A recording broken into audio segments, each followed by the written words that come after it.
The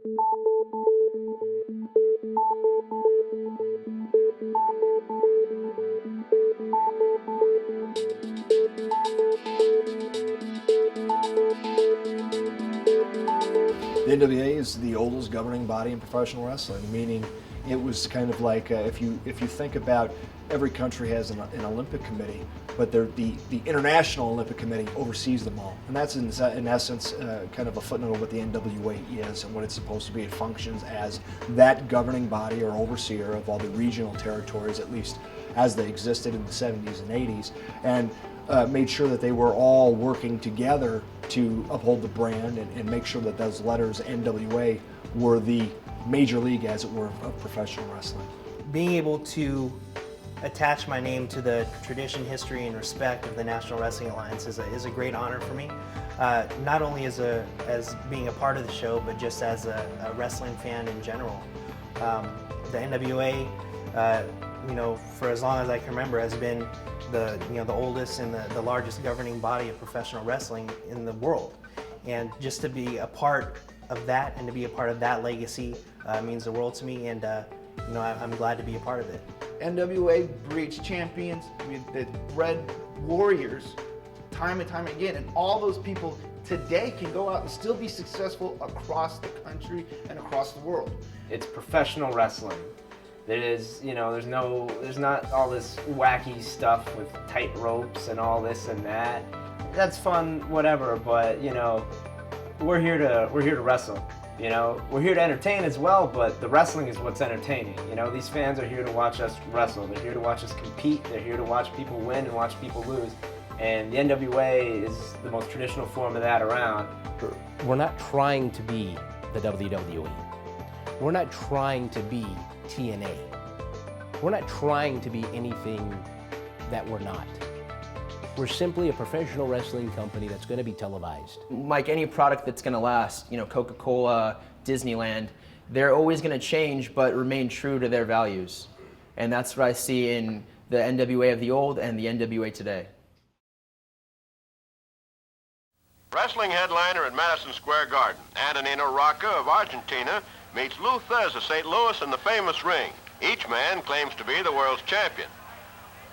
Well, here we go. That's Rocca, a bounding barefoot lad weighing 224 pounds. Thez weighs 228. Both men are top-notch grapplers, and they face each other with caution and respect.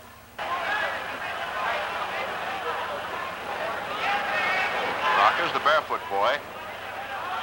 And there's a hip toss by Rocca, but Thez rolls out of trouble. Lou has a determined look, hasn't he? Many observers regard him as the #1 wrestler of modern times. Referee Johnny Guerin scolds Rocca for ungentlemanly conduct in the clinches.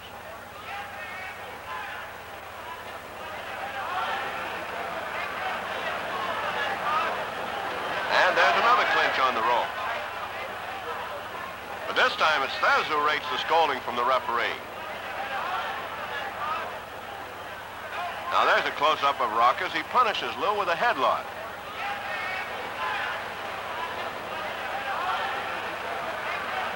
Now it's Thez's turn. He's got a hammerlock on Rocca. Watch how Antonino breaks it. Then the fun begins. Continue to work each other over.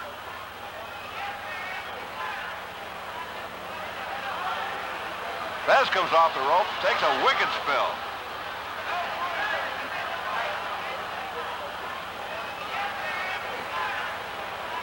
But he's up before the count. He's groggy. Rocca gives him another backbreaker. Poor Thez. Here comes Rocca in again, and he heaves him out of the ring.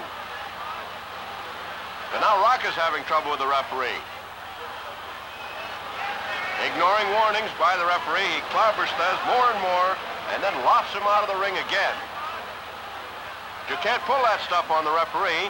Rocca is disqualified, and Thez is declared the victor.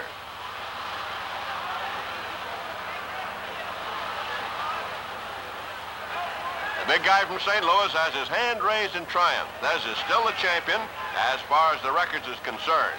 As for Rocca, boy, he's burned up, and no wonder. He figures he won a wrestling match, but he lost a wrestling rhubarb. I think Lou Thesz personifies excellence. And when you think of the National Wrestling Alliance, at least for me, his name was always one of the first to pop in, because not only was he a storied champion for decades on end, but he's always the name you hear when people talk about grace and reverence and being that standard bearer for what the NWA is, and being that quintessential champion. Thesz was the consummate professional. He was a great wrestler, of course, inside the ring, and he was a professional outside the ring. Always could be seen in a suit and tie, a really upstanding man, and a great representative of the sport of professional wrestling. Lou Thesz was the greatest at his time, because now as a new generation of wrestlers, like a lot of people may say he was the greatest wrestler of all time, but then 10 years down the line, another wrestler might come around and change the way people see wrestling and be like, wow, he's the greatest wrestler, and then so on and so forth. So I think in his era he was, but there's plenty to come after that. His accomplishments speak for themselves. 7 times the NWA World's Champion, and he held that for 18 years within the 7 time, and I think 10 years in one reign. That's just incredible. And granted, times have changed, but I still think when you look at a man's accomplishments like that, they really need to be respected.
Almost like Benny Hill slapping him on the head. Oh, there he goes. Nice move. Whoop! It fell backwards.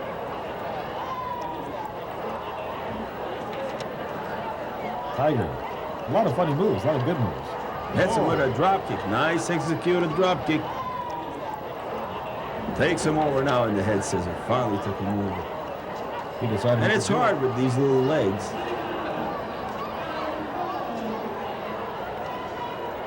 Ow. Wow.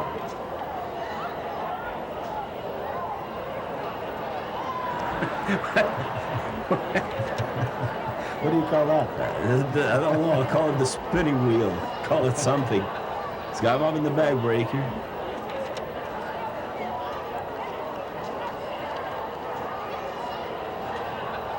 was a good move.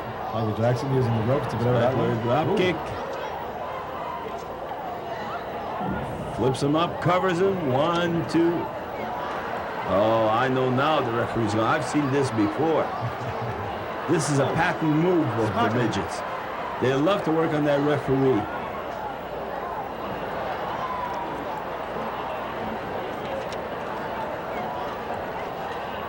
Something's going to happen there.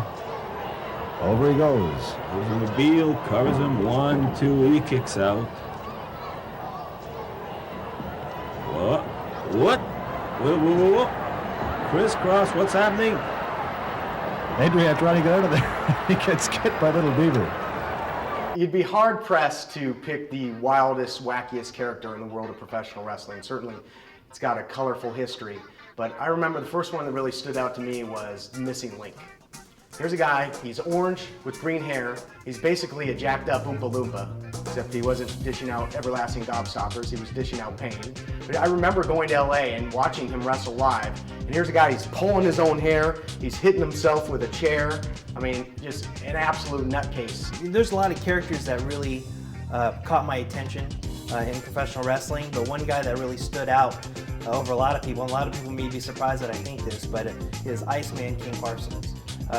Wrestled for the Von Erichs in Texas, and this guy was Mr. T before Mr. T was Mr. T.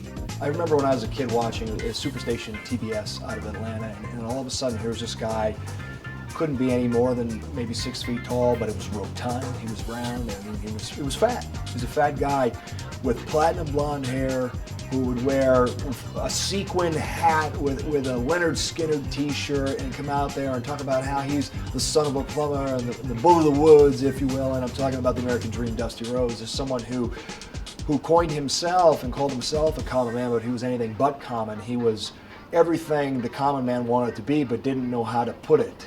Coco beware the Birdman, baby. I seen this guy out there with bleached blonde hair and his bandana and his nice little puff-up coat and his little bird up there doing the bird, walking in the ring, getting busy, getting the crowd into it, shaking his legs like this, doing the butterfly. You know, when you talk about all the crazy characters in professional wrestling, you gotta talk about the Ugandan giant Kamala. I mean, here's a guy, comes to the ring from the deepest, darkest jungles of Africa. He's got, you know, pain all over his body. He's smacking his belly going, all this crazy stuff, jumping off the top rope, splashing people. Kamala, out of control, totally a character. I mean, what more do you want? Entering the ring, weighing in at 238 pounds, Fred Maggino. Fred Maggino, and from Sudan. From Sudan, weighing in at 446 pounds, Abdullah the Butcher. Abdullah Butcher, the madman from the Sudan, against Fred Martino, and as you can see, Martino is already in trouble. The Butcher taking out through the chairs.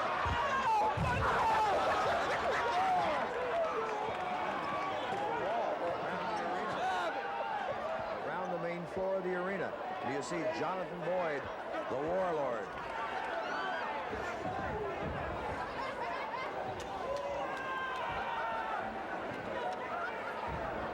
Abdullah moving back into the ring now. And with a headbutt drops Martino. Once again, watch the big man from the Sudan now. Tino trying to come up. Abdullah stalks his man, moves in now, picks him up. The club-like blow down across the back. And Abdullah ready now to move in for the diving elbow. 440 pounds. Boom. A 2 count, and Abdullah pulls him up by the hair. And I would say under the direct order of Jonathan Boyd. Abdullah goes once again, dropping that elbow. And a 3 count. And almost in no time at all, Abdullah the Butcher has racked up another win.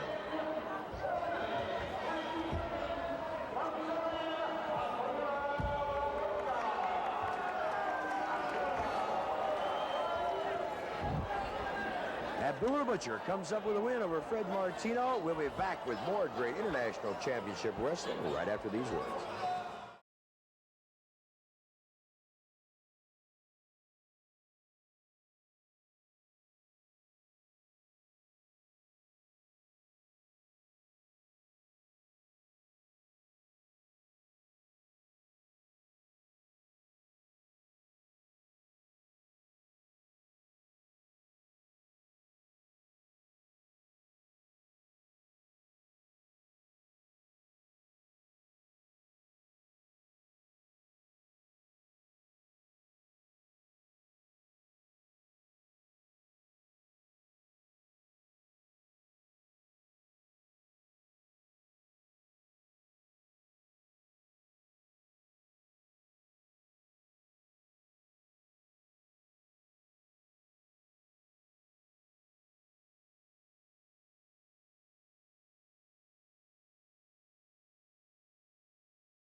Funk. Explodes with the right hand that has Funk staggered. Malone connects again. And goes back to a side headlock.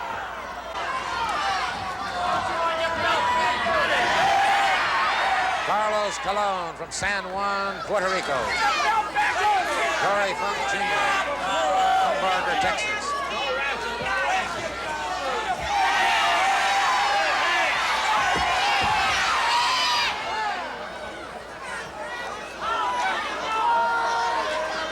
Colon keeps the side headlock. This kind of pressure on an opponent, of course, begins to interfere with the breathing of the opponent. And as that occurs, the knee lift by Funk, and there's one of those devastating polo-like forearms. Then a chop into the throat of Carlos Colon. Catches him with another polo forearm. And Colon could be in a lot of trouble here. An overhook on the head. Funk tries to set him for a good block by Colon. Another block. Colon blocking him for a third time. And it's Colon bringing the Funk over. A high float over lateral press. And a 2 count and again. And Colon somewhat upset that time as he wanted that 3 count. Funk backing away.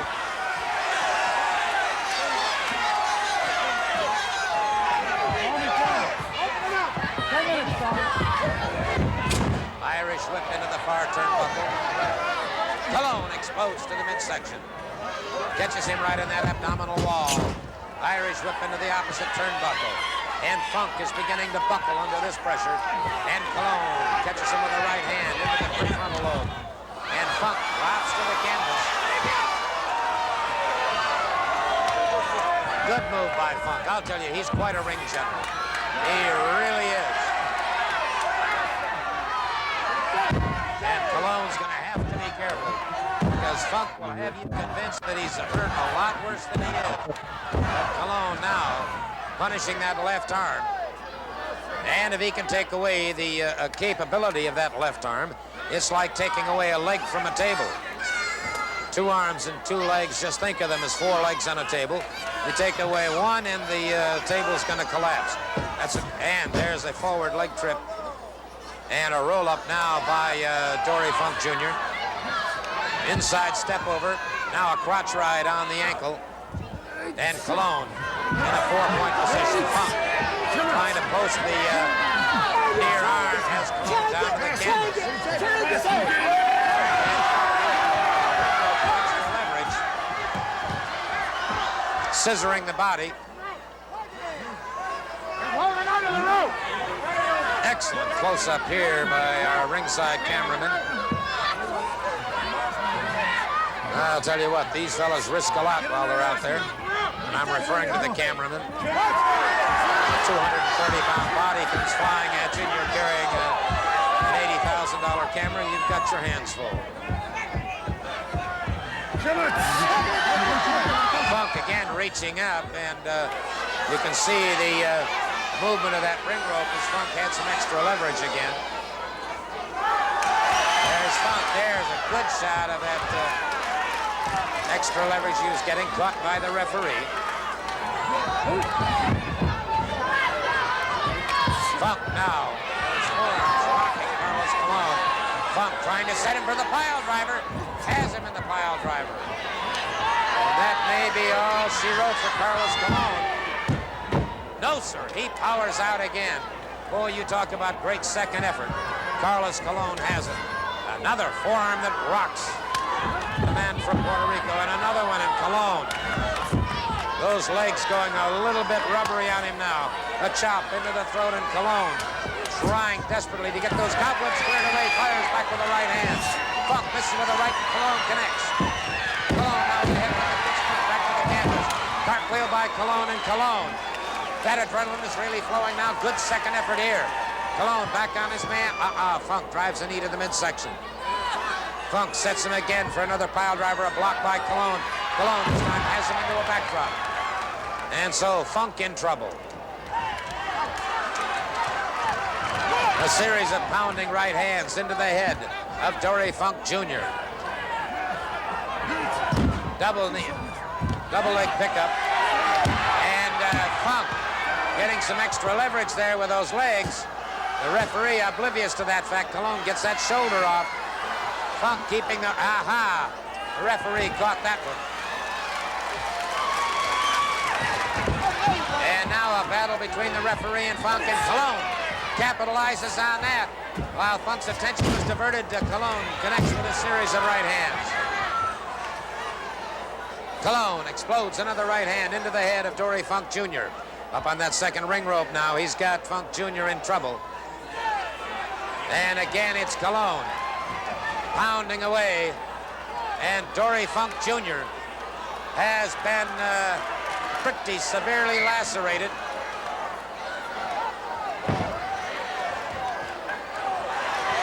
Funk's face becoming a crimson mask. And Funk is dazed. He doesn't know what area code he's in. He's caught again, and Funk firing away blindly, and Carlos Colon connects with another headbutt, and it's Funk back to the canvas. The Universal Heavyweight Champion in a lot of trouble as Carlos Colon continues to pound away at the head of one Dory Funk Jr., the Universal Heavyweight Champion. All but out on his feet. I don't know what's bringing him back to his feet.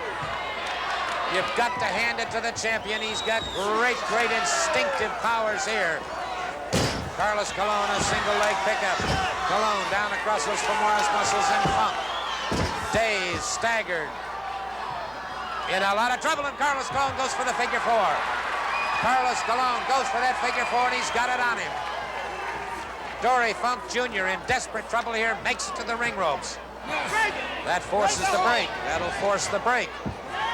Carlos Colon had him in that, and Colon thought he had him. Funk in a lot of trouble now. Funk moves outside the ring, and Colon right after it. Funk trying to move away. Colon smashing Funk into that ring post.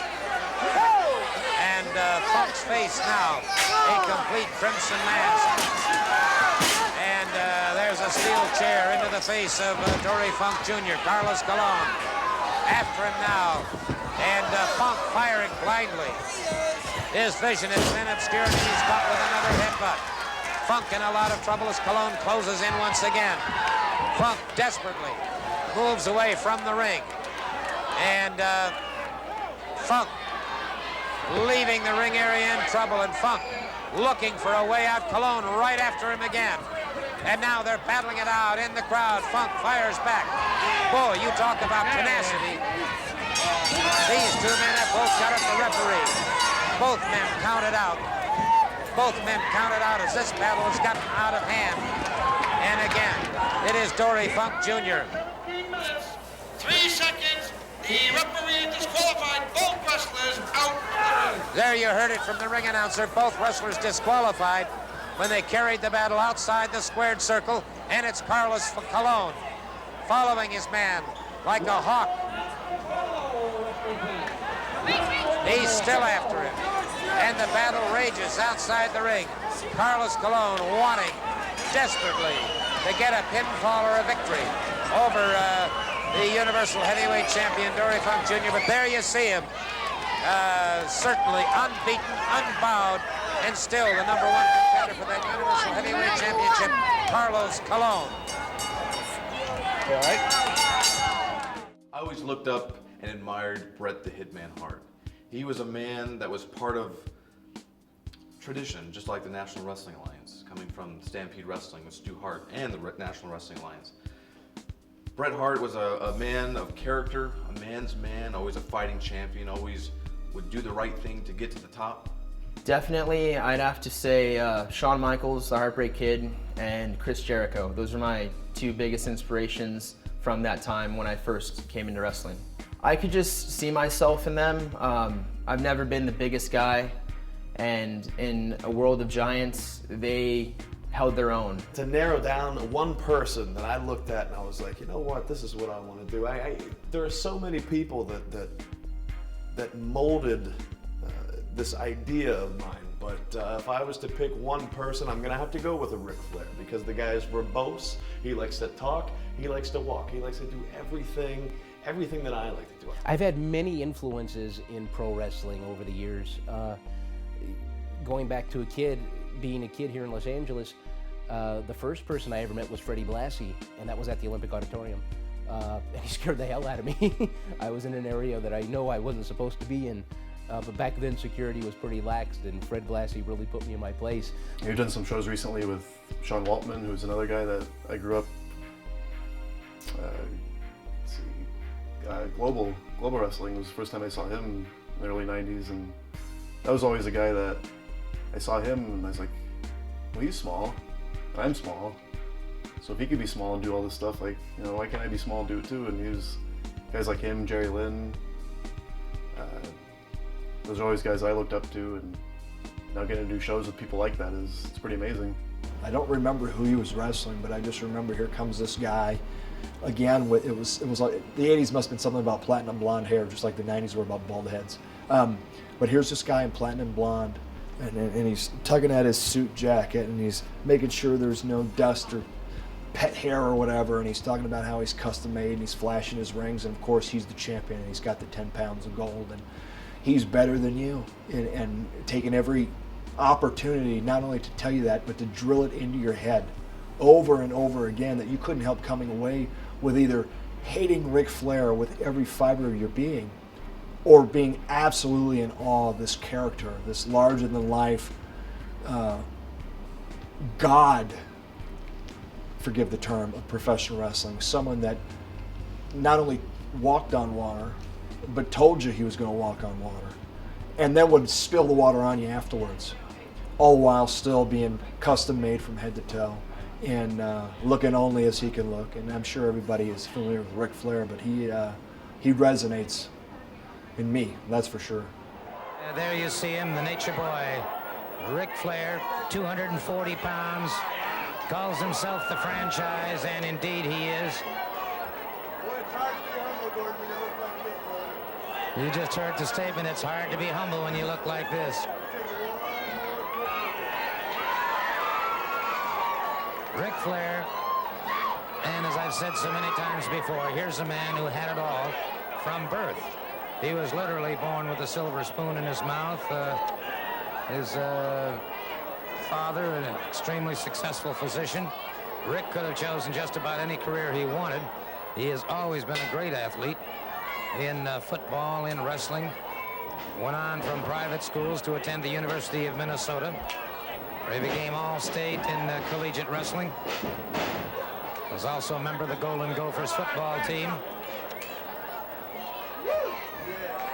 He lived in Minneapolis for a number of years. Now officially makes his home in Charlotte, North Carolina. And to all of you Minneapolitans who may be watching right now, a special hi. My hometown.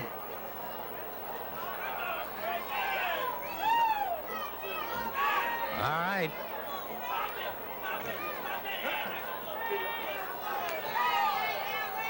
Flair keeping the pressure.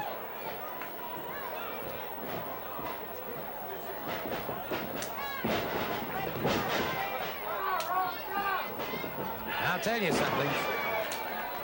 If there's anyone that I know of that is capable of an upset,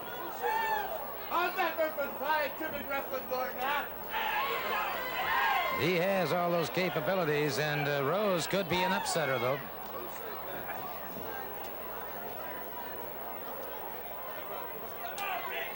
Flair keeping that arm trapped.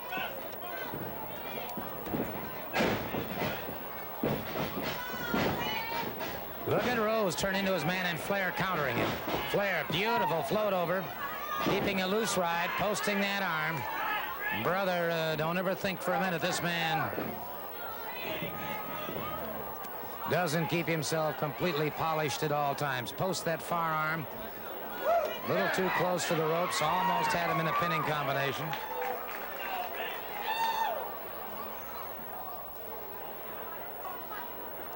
Flair is the world's best. Flair is also one of the first to let you know about it. But, like I've heard him say before, Gordon, people who are conceited think they're good, that I know I'm good. Wow. Rose hurtled through those ropes. And he's got some problems coming up. Referee Nick Patrick tolling the count. Carolina blue is what he's wearing.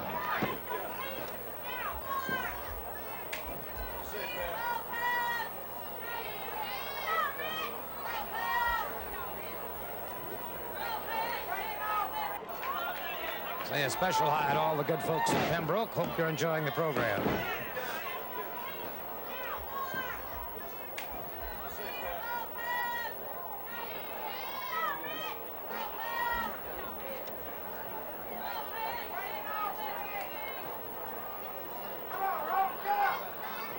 Rose back on his feet once again.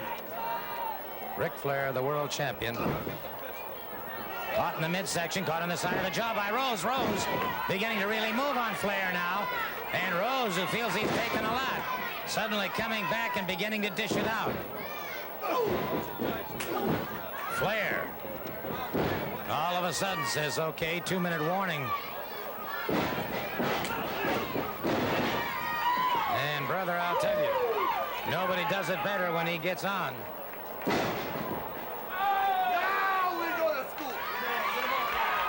There's that characteristic phrase of Flair. Deep, deep double underhook. Into a suplex. Now we go to school. Now we go to school as that catchphrase of the world champion as he goes to the figure four. Beautiful application. The only man I've ever seen apply the figure four any more or any better than that or as good as that or what have you is former world heavyweight champion Jack Briscoe. He won the World Heavyweight Championship using the figure four. And we may be seeing that again in slow motion. Watch this, a deep double underhook. Beautifully executed suplex. Now, comes down on the body. Watch the machine-like precision that he moves into the figure four. That puts pressure on 4 points of the leg and the ankle and the knees. And believe you me, you just don't escape from it.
You know, the National Wrestling Alliance really is just that. It brings the best talent around from really all four corners of the world. And we've seen a big influx of luchadors in the NWA recently. And I love the passion of the performers. I mean, they throw caution to the wind. Some of the moves that they execute are just mind-blowing. Well, the masked luchador is so woven into the fabric of society in Mexico. And now that that's been brought to the U.S., it's really a privilege for our fans to be able to see that and see how passionate the competitors are, but also how passionate the fans are. Having competed in Mexico numerous times, we're talking about a legitimate cultural phenomenon. And this is something that dates back maybe even longer than the National Wrestling Alliance does here in the United States. Lucha Libre is an institution in Mexico, and the followers of Lucha Libre are so passionate about who their favorites are and who they hate. And the mask is such a symbol of that identity that literally wars. I've seen wars erupt in arenas over a guy grabbing another guy's mask. I think it's very important not only for myself, but for all wrestlers, because there is that lineage. Just like with the NWA, just like pro wrestling as standalone, there's great history in it. There's so many wrestlers that have been trained in it, so many wrestlers that perform today. We have our former champion, Blue Demon, one of the best luchadors in the world. And if I ever want to be competitive and if I ever want to wrestle a man like him, that's definitely something that I'll have to bring to the table. Welcome to El Paso, Texas. My name is Chris Kloss, sitting next to Todd Kennelly, and this is a battle. This is a tag team battle. This is a battle of legends, and we got 4 of them in the ring right now, Todd. I'll tell you what, Chris Kloss, we may be live here in the Lone Star State, but 4 stars of Lucha Libre getting ready to go at it, and they're going to be battling for some serious orgullo. That's pride. Oh, indeed. Rey Mysterio Sr., El Hijo de Santo, Nicho, Blue Demon, and look at this, talking now. Trying to map up some sort of plan here for their opposition. Both teams. Oh, look at this head of steam. Nicho misses. Nicho, many of our fans may recognize him as a person that used to compete as Psychosis, and he's in there with Rey Mysterio Sr. Now, our fans, of course, may be more familiar with his nephew, Rey Mysterio Jr., but to take nothing away as Senior, he has been a legend in Mexico for many, many years. Nice deep arm drags right there, and a nice power slam from Rey Mysterio Sr. Again, the uncle of Rey Mysterio Jr. I like calling him the father. I mean, this guy was like this was his mentor. This is the guy right here. But right now, we got all the legends in the ring right now, and of course, the sons of the legends, talking about Santo, talking about Blue Demon. I mean, but these guys have surpassed what their fathers have laid out before them. Certainly have in terms of in-ring ability and just true legends. In Mexico, they are every bit that, just even more than legends. They are icons. They are fixtures of Mexico and the heritage. And look at Santo right here, taking it to both members. Blue Demon, oh, drop kick from the back, wow. And out goes Nicho. And these two know each other quite well, and now a head scissors takedown. Look out here. Here comes Mysterio and Santo. Oh my goodness, suicide all four members. Dive. We have got to take a break. We will be right back.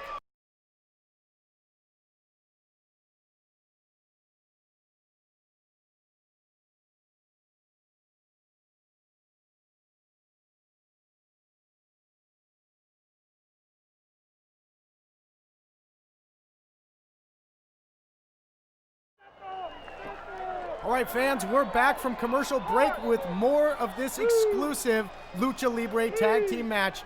And there you see Santo and Mysterio Sr. They've got the higher ground right now, Chris.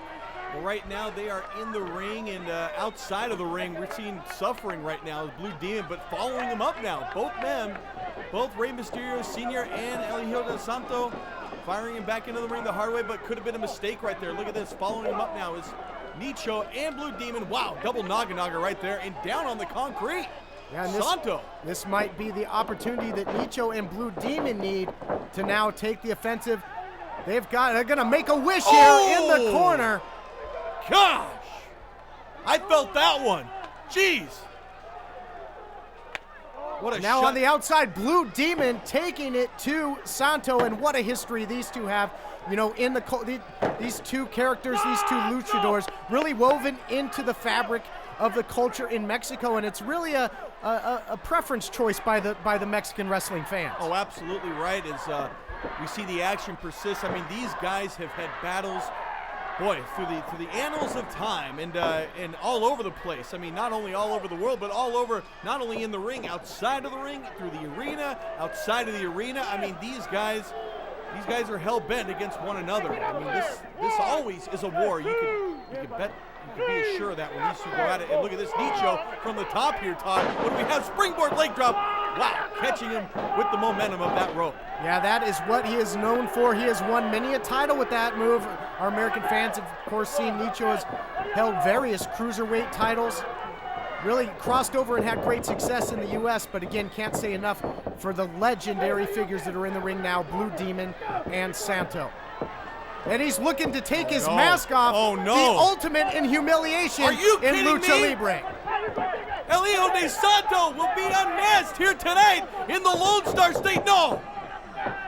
Absolute sacrilege there. And absolutely right. Santo is going to have to try and do something to create some space from his opponent here, but Blue Demon staying right on him, and Santo is in the wrong part of town. Absolutely. It doesn't look too good at all for Santo right now. As you mentioned earlier, Todd, Nicho, Blue Demon doing a very nice job tagging up together, cutting that ring in half as Blue Demon continues the onslaught against his arch nemesis, El Hijo de Santo, but he makes the tag to Rey Mysterio Sr., the uncle of Rey Jr. Uh-oh. In comes Mysterio Sr., but now he's the recipient of much of the same. Blue Demon able to cut him off and hit with some strikes. Now Nicho with a back elbow, and the team of Nicho and Blue Demon in firm control of this Lucha Libre matchup right now. Look out, here comes Blue Demon, full head of steam, and this team right now is really a Casa en Fuego, a house of fire. Two powerful clotheslines right there from both Nicho and Blue Demon onto Rey Mysterio Sr., the legend himself, going for the pin. Referee a little bit slow right there, but does it matter? Look at this, Nicho picking up Rey Sr. I gotta think that is a huge mistake. When you have a man the caliber of Mysterio Sr. in a compromising position, you gotta go for the win. Oh, absolutely right. As we see right here, the double team ensues. The onslaught continues from Blue Demon and onto Rey Mysterio Sr. from Nicho and Blue Demon. Blue Demon is devastating with those open hand, overhand chops. And speaking of devastation, what a drop kick that was from Nicho onto Santo. And they have a make-a-wish. Oh, look out. So we saw it happen to Mysterio Sr. earlier, and now Santo split there by his opponents. Armringer from Blue Demon now, draping him. And look at this, Rey Mysterio Sr. Talk about frustration right here, because the double team again from Nicho and Blue Demon, and the referee paying no attention to it whatsoever. Now Nicho and Blue Demon going upstairs, downstairs, all points in between, showing great teamwork right now. The more effective tag team wrestling being displayed at this time by Blue Demon and Nicho. And I cannot emphasize enough how efficient cutting the ring in half is in tag team wrestling. They're doing a stellar job of that, but Santo trying desperately to fight to go toward his corner, and Rey Mysterio Sr. impatiently waiting on the far side. Santo desperately looking for a tag. This time he makes it. In comes Mysterio Sr. again.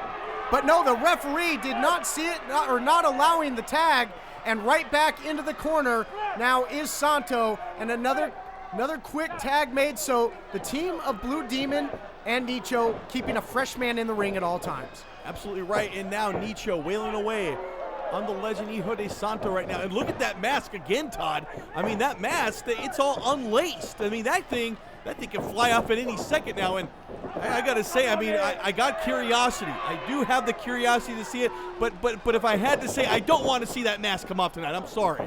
I know a lot of fans may want that, but come on, this is the legend right here, Santo. Santo looks like he flew off the top there. Yes, in fact, he did with the head scissors. So now the pendulum, the tide has turned in this matchup. And, you know, we've talked about the mask and what a tradition that is. Look at that beautiful move off the top. Oh my dive goodness! into the outside. Santo is flying just about everywhere here. You know, I was going to wonder there for a second, Chris, if maybe the mask almost coming undone was distracting Santo, but it looks like he's regained his focus. It's poured more fuel on that fire that Blue Demon has started. Oh my goodness, up and over the top. High cross body, nicely done. I don't think Mysterio Jr. has anything on his uncle there. We've got to take a break, folks. We'll be back.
Fans, we are back, and this war has continued. I mean, two legends in the ring. I mean, guys, this is like Coke versus Pepsi, like Chevy versus Ford, McDonald's versus Burger King. Santo, Blue Demon in the ring together time. Yeah, it's Transformers versus Knight Rider, and now it's a camel clutch by Santo. And the referee... Oh, low blow! Oh, Dios mio, he hit him south of the border. Here's the cover. No, damn it, no! What a miscarriage again! The Galaxy Theater, amongst those who've performed in it, going back to the late 90s and cooling off somewhere in the middle of 2005 or so. I mean, this was, I dare say it's the Madison Square Garden of Southern California, but it's the closest thing to something like the Grand Olympic Auditorium that wrestlers of our generation had. To be part of something of a tradition, it's huge. It's huge for not only professional wrestling, it's huge for Los Angeles, it's huge for Hollywood, and it's huge for me. So if you wanted to become a star, you had to go where the stars were coming from. And that was Southern California. And now the NWA has championship wrestling right out of that same venue that created the biggest stars that are carrying the torch to a certain extent of professional wrestling. Well, the Galaxy Theater in Southern California is probably the only mecca of professional wrestling on the West Coast at the moment. I mean, so many people from Southern California got their start in the Galaxy, and I feel like this is where I'm going to get my start. This is where I'm going to blow up just like they did. I'm happy to be a part of wrestling once again in the Galaxy Theater, and I think it's a perfect venue for families and for fans to kind of get up and get that up close and intimate setting on what professional wrestling is supposed to be. That building was a breeding ground for so much great talent. Some of the biggest names that are in the business today came from there, and now you bring the tradition of the NWA into that. There's no telling the type of talent that you're going to see and where they're going to end up. Years from now, you'll be hearing tales of the talent you saw in NWA Championship Wrestling from Hollywood and what they've gone on to become. What we have in California, we don't have the Olympic Auditorium anymore. We don't have the San Bernardino Arena. The American Legion Post in El Monte is gone. And all we really have is the Galaxy. And I believe the television that's going to be on KDOC out of the Galaxy Theater with these new stars, it's going to be an exciting time, and the Galaxy is going to be hopping once again.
NWA Hollywood coming on the air is an incredible opportunity for everyone involved, all the wrestlers in the locker room, everybody involved, even myself included. And it's a great opportunity for the NWA to reintroduce itself to a new generation of wrestling fans and hopefully create some new ones as well.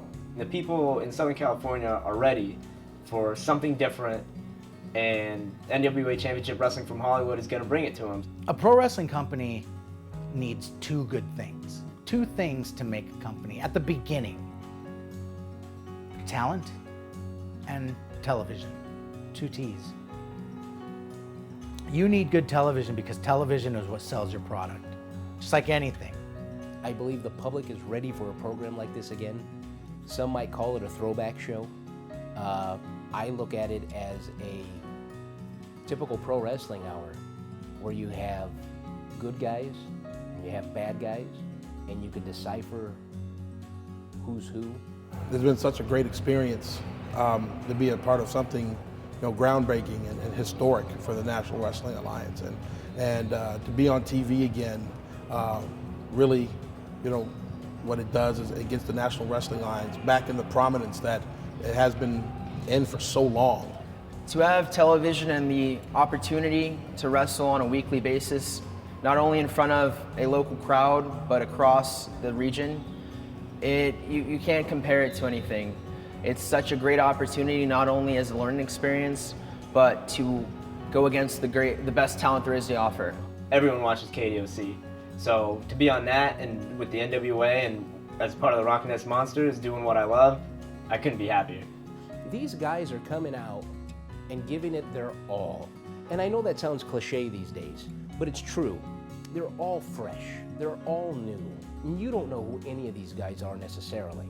But I guarantee you, once you give us a chance, you're going to know every one of their names. So it's extremely important for Championship Wrestling from Hollywood to succeed. And it's going to take you people at home, you people, to make it happen. When you find NWA Championship Wrestling from Hollywood on KDOC, you don't exactly know what you're going to get, because there is going to be talent brought in from all around the world. There's going to be talent that you're seeing for the first time, people that you're not used to. Well, it's not going to be the same old song and dance. NWA is looking for the best talent in the world, and we're going to bring it to you each and every week. You don't know what you're going to get, but I can guarantee you, you're going to get great action.